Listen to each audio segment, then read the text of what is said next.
people call ambitions dreams, and that's different from the dream that you have at night. It's like the dream that you have for your future, like the plan. We're going to spend some time this year looking at different kinds of things that you can do when you grow up. And I'd like for you to think about, what is your plan for your future? Baker. A baker. A baker, so I can bake pies. A baker? What you want to become? I don't know. No, I don't want.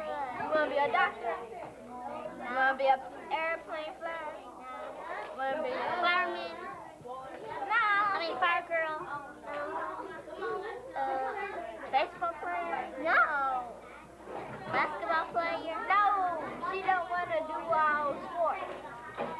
She wants. Tennis. No. A writer. An author. No, I cannot write.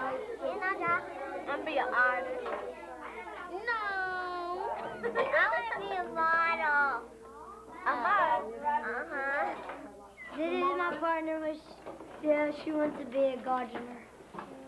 This is my partner, Brandon. He wants to be a pilot. Brittany wants to be a gym teacher or a cooker. Okay. Samantha wants to be a teacher or work at a restaurant. She wants to play basketball. Okay. My friend Tavanda, and she wants to be a model. Christina wants to be a model, a teacher, a singer, a dancer, and a nurse. And a nurse. Okay. Christina? This is my partner, Judge. She wants to be a teacher and a model. Ebony wants to be a model, too. Okay. Josh wants to be a basketball player. A coach for LA Lakers. Friday we go PE. Yes. Who's that PE teacher? It's a new teacher. I don't know her last name, but her first name is Vicki. And Howard, I think that you and Daniel and maybe some other people that are interested in football will be interested to know that her husband coaches high school football. Which team have school? He either coaches Southern or DeSales. I can't remember, but that's something you can ask her on Friday. Okay? Could she bring her coach in? Her husband in? You know, that's something that we're going to do this year. We're going to ask people that have jobs to come in and talk to us about their job and what they needed to do to get that job, and maybe things they learn while they're working that job. So I think it's a good idea to have that we can invite the football coach in. Yes. The Space Shuttle Endeavour thundered into the morning sky above Kennedy Space Center. A few minutes later, Endeavour was in orbit around Earth. We've listened to the book about Mae Jemison, space scientist, and what we're going to do is look at the job of being an astronaut. What is fun and interesting about being an astronaut? Brittany? You float around the air. Okay. Nikki? You get to see everything in space. Tavonda? You get to see Jupiter, like the parts of the Earth, Okay. You get to see the planets? like Jupiter, Mars, and all that stuff. You get to see moon graders. You get to see what? Moon graders. Moon rays? Moon graders. Moon craters? Those, okay, the craters on the moon? What are they? They're the little holes on the moon. Okay. Let's look at what skills are needed. What kind of things do you need to know to be an astronaut? Brandon? How to work on the spaceship. Okay. You have to know how to get your way around. Like maybe you'd have to know how to read maps and charts, those kind of things. What to do while you're on the spaceship. Okay. Now, I'd like for you to think of yourselves. What are some of the things you'd have to be able to do before you could even go to NASA and tell them you want to be an astronaut? Josh? You have to read books about it. Okay. Christina? She picks books about science and stuff. Okay. You gotta know how to do them buttons. That's something you learn once you get accepted into the program. What kind of skills do you need before you even get accepted into the program? Tavonda? They practice to know these things. Okay, so you'd have to know how to practice? Yeah. She was a dancer, wasn't she? And maybe learning to practice and doing all that would help her practice the skills that she would need to be an astronaut. Okay, we've learned lots of things about being an astronaut. What's interesting and fun about it, what skills are needed, things we can learn while doing this job, and what are the benefits to society of this job. This is a model for what we're going to be doing this year, so that when we get older, it'll make it easier for us to decide maybe what we want to do.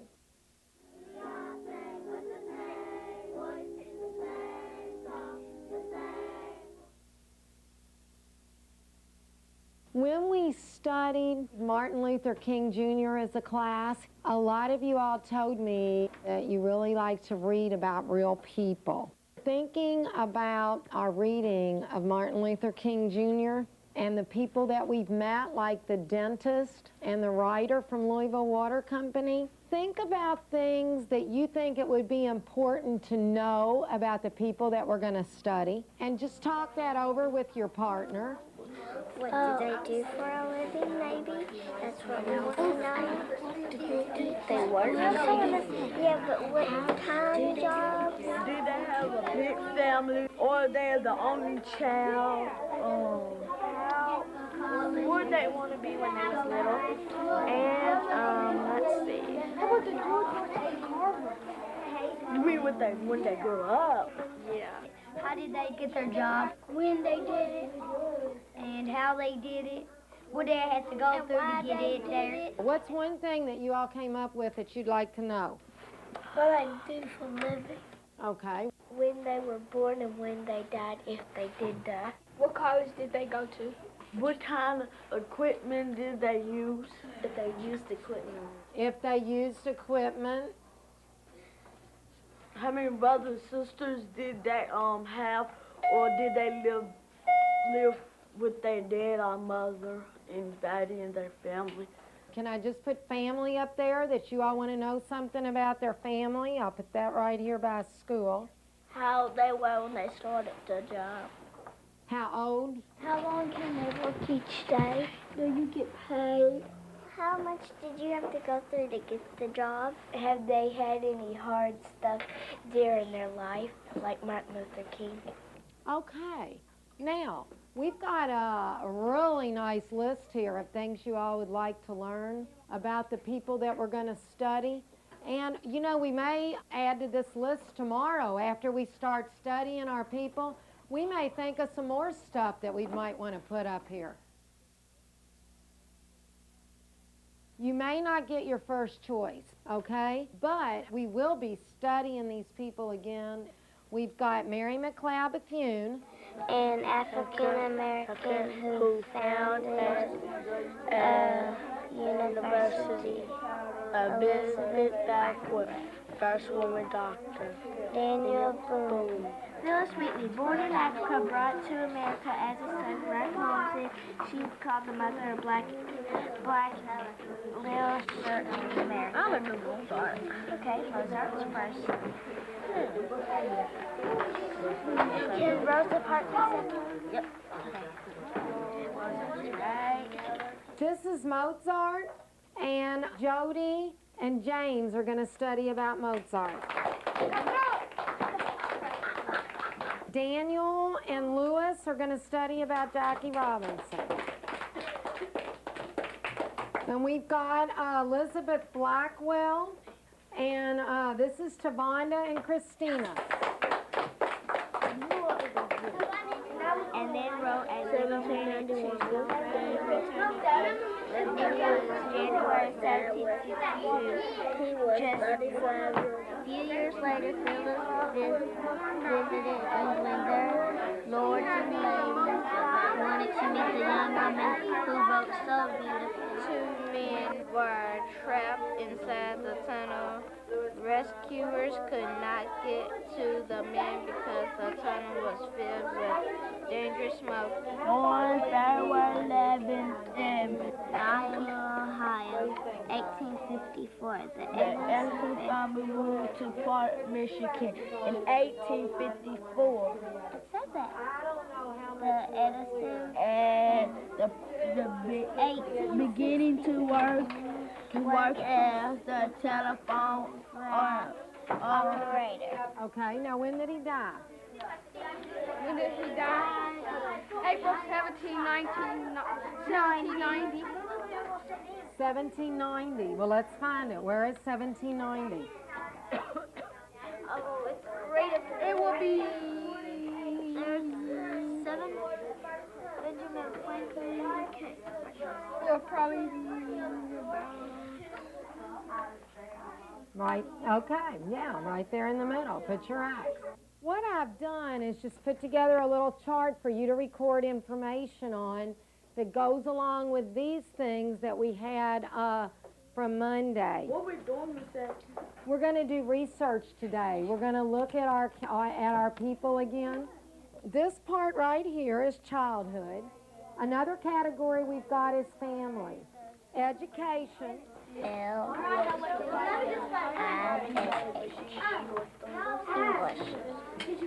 Some, if they found the chance, threw themselves overboard and drowned.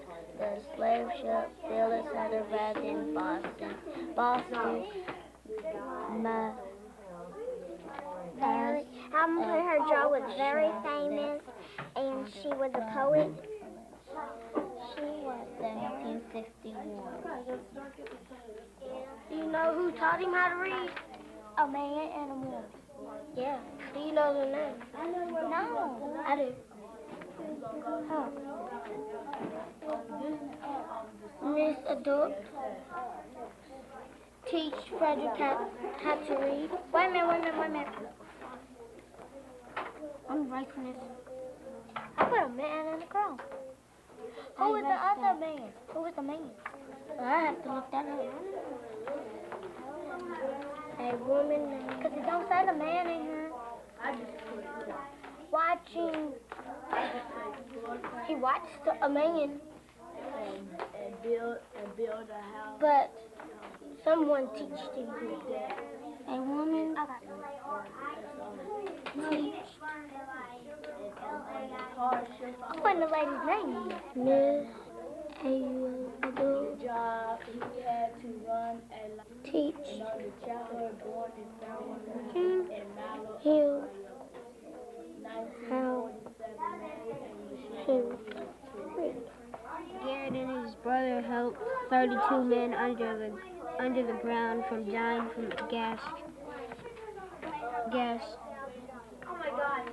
from his gas mask. And he invented the first three-way stop-and-go traffic light.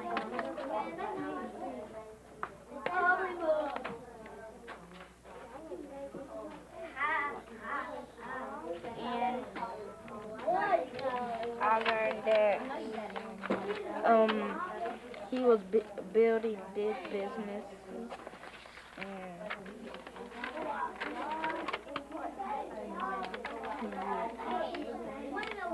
And when he rescued all those people, he did it on July 25th. That's it. He was in the Civil War. He was in World War I in 1916. Reserve College. Okay, so you're going to share about that? Is that okay with your partner? Okay, what are you going to share? I'm going to share that when Elizabeth Blackwell was little, her papa called her Little Shy. Little what? Shy. I already shared that. Okay, so you need something that people haven't heard So I before. told her when she was left, I told her, did I share that that when she was little, they called her. Well, wait, it's good that it's on your paper, because you may want to use that when you put your presentation together. But we want to share something new that people haven't heard, okay? So you've been studying for about an hour about Elizabeth Blackwell. Talk it over with Tavonda and try to come up with something, okay? I'll share that there. I got something to share on my paper if you just listen.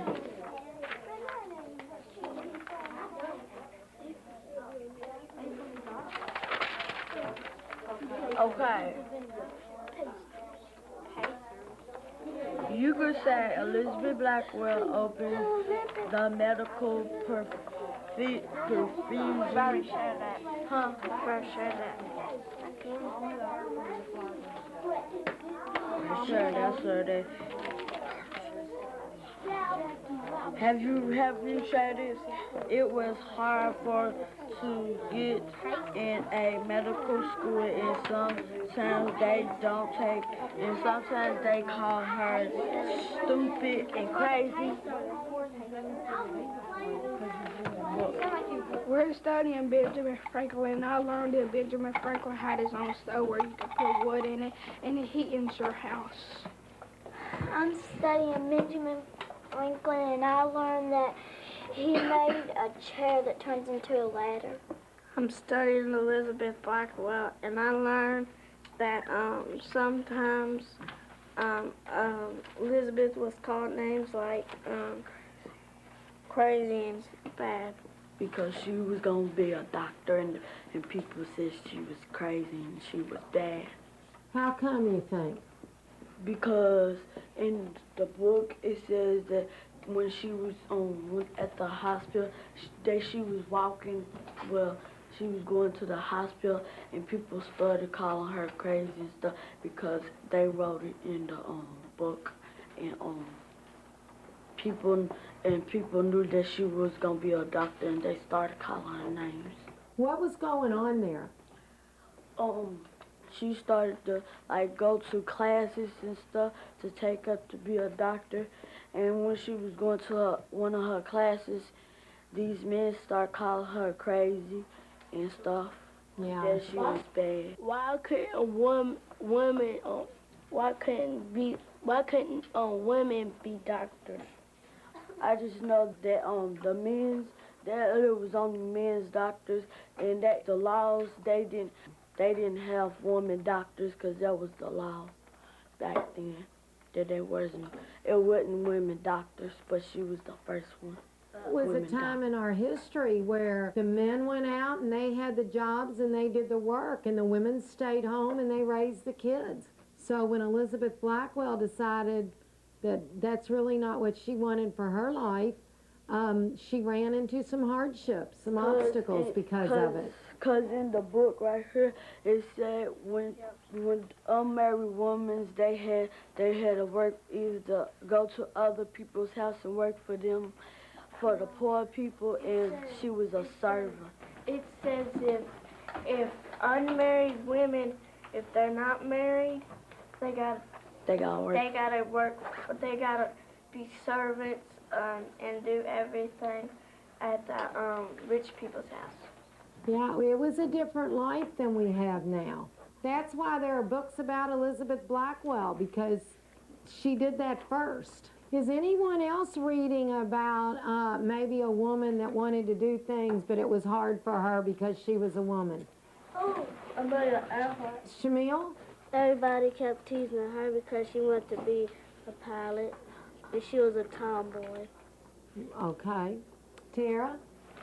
And because when she told her sister that she was gonna be a pilot, her sister said good. And when she told her friends that, her friends started calling her Pilot Girl and stuff. Okay. Any other people studying people that had hardships? Lamar? Like when Thomas Edison's friend drowned, he got a whooping in the square of the town, in front of all these people. His dad said, anybody can watch if they want to. And some kids was watching. Probably when he went to school, they started calling him names. Like I'm saying, Thomas got a whooping. Yeah, and that's something he had to overcome, didn't he? And just go on with his life. Our businessman today is Mr. Odell Henderson. What is a businessman? Who knows? Daniel? Like, it's someone who takes care of business. Like, he goes out and sells stuff to people. Okay. Matthew? Somebody that works in the office. Somebody that works in an office. Well, Amanda? Takes care of taxes. Okay. James? Someone who makes a lot of money. Okay. Yeah, some businessmen do, I guess. You know, a businessman is someone that sells a product or a service to someone. It's kind of like Dr. Brown, our dentist that visited us. Let's say somebody comes in and needs their teeth cleaned. She'll give them that service and then she'll charge them money for doing it. Now, we came up with a list of questions that we asked Dr. Brown, and let's just look at them, the kind of things we wanted to know about the dentist. How long do you work each day? How long have you been working? How much do you get paid? Mr. Henderson is a landscaper, so he helps people plan what plants they want planted in their yards. I forgot his name, but he's on TV, and he show you how you treat your in your own garden. Fred Wishy. Yeah. Well, Fred Wishy talks about plants and how to take care of them. And what a landscaper does is he'll actually come to your house, look at your yard, talk to you about what plants you could plant where to make your yard look nice. Then he'll come back and put the plants in for you. He'll follow the plan that you all have come up with. Is he kin to you? No. How do you know? Wait a minute. No, he's not kin to me. His wife is a teacher, and I asked him if he'd come and talk to you about running his own business. All right, now, talk over what you'd like to ask Mr. Henderson about his job. Okay, go.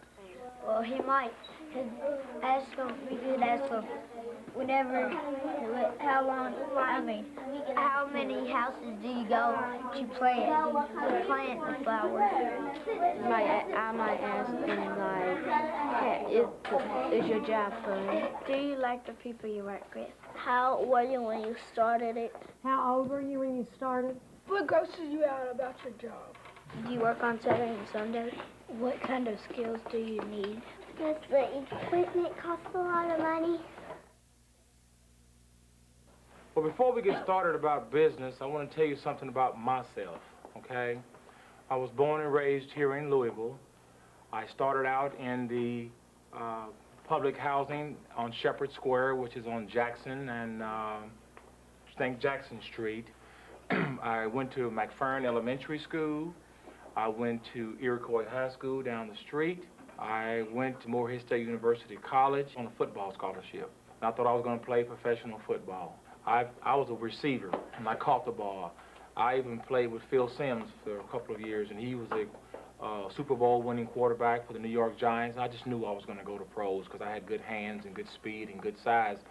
But you know, one day on spring practice across the middle, I caught a high pass, and I had a reconstruction of my knee, and that ended my football career. And I could have quit and went back home, and I don't know what I would have done, but I decided that one thing I have that no one can take away from me is my education. And I figured that education was the only way that I was going to make it. So I finished and graduated out of college. How old were you when you started working? When I very first started working, I was in the 3rd grade. I was in Germany. My father was in the military when I started shining shoes for my little business that I had then. But when I started doing my landscaping business, I was about 35 years old. What's fun about your job? What's fun about my job is the ability to, first of all, work for myself, to set my own goals, reach my own goals. And then what's fun about it is when you walk away after you've done that landscaping job and it looks totally different, it's beautiful, The homeowner is satisfied, I'm satisfied, plus I get paid. That's fun. That's real fun when you get paid. Yes, ma'am, in the back. What do you like? What you like about Germany? What did I like about Germany? Well, I liked everything about Germany because it was a very total different culture. I liked the language. I learned how to speak German. I learned how to deal with the culture there. Do you know how to say count to 10 German is 1, 2, 3, 4, 5, 6, 7. Do you like the people you work with? Yes, I do like the people I work with. I basically work with the members of my family and a few of my friends. And the reason I like those people is because they are dependable. When they say they're going to come to work, they come to work. They are responsible, which means that they do what they say they're going to do. What time do you get up and go? I get up at 5 o'clock and I'm out the door by 6:30 in the morning, every morning. That's my grandma. Okay, yes, sir. What kind of equipment do you use? First of all, I have a truck. I have to have a trailer to transport my... What you have in your hand is something I call advertising in my business. This was one of the first things I used in my business when I started. First of all, when you go to someone's house, you tell them who you are. They look on the front of this, it says Emmanuel's Landscaping, Service with the Spirit. And on the inside, it tells the mission that I have. What do I want to do? I want to design, install, and maintain landscaping material in a timely fashion, and I want my customer to be satisfied. And on the other side of it shows you some of the services that our business offers. We offer maintenance services. We remove and design quality material. We're customer focused, and I have references available. Then, as business gets a little bit better, you can use color. When you start out, you don't have color money. Benjamin was a peaceful man. He invented many things and had many jobs. Benjamin Franklin started working at age 8, making candles for his dad. He did that for 2 years. Then he started working in his brother's printing shop. His brother was beating on him. Then he ran away to Philadelphia, Pennsylvania. Then he married Deborah. He opened his own printing shop. Ben invented a ladder chair and a Franklin stove. Ben wrote Poor Richard Almanac. It told about farming, weather, and holidays. Ben wrote one every year for 25 years. Benjamin loved his country. Benjamin traveled to France to ask the French people to help America in its fight for independence. The French King Louis XVI agreed to send money and weapons to America. And this is when they had the war. And this is him at his printing shop. And this is him getting married. This is him flying the kite with the king. And this is Benjamin Franklin when he's running away to Philadelphia, Pennsylvania. And here's the American flag. And this is his printing shop. It says Ben Franklin Printing Shop.